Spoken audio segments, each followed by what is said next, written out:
দেখো গাইস, প্রতিদিন তো সকালবেলা হলেই চিন্তা সবার মেয়েদের, রান্না করব, টিফিন করব, আর নিজে হাতে রান্না প্রতিদিন করি খাই। তো এখন বাড়িতে দেখো মা কালকে আসছে বাড়িতে, তো মা এখন রান্না করছে। আর মার হাতে রান্না তো বুঝছি আলাদা রকমই টেস্ট।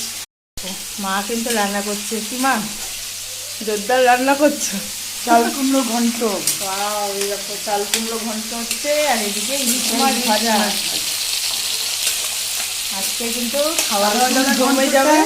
রেসিপিটা তোমাদের বলে দিচ্ছি। ওই দেখো তোমাদের সাথে আবার রেসিপি শেয়ার করছে মা। প্রথমে তেল দিয়েছি, নাও তোমরা রেসিপিটা জেনে নাও মার হাতে রান্না।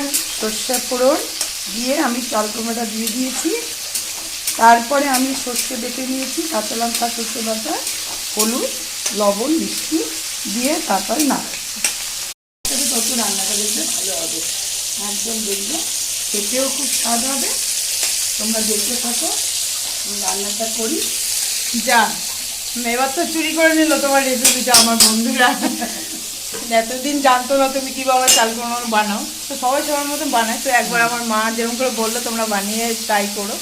তো আমারও শরীরটা ভালো না, তাই জন্য মা আসছে বাড়িতে। তো এখন জমজমাট রান্না হচ্ছে, দেখতেই পাচ্ছ। তো চলো দেখা হচ্ছে পরে আবার খাবার সময়।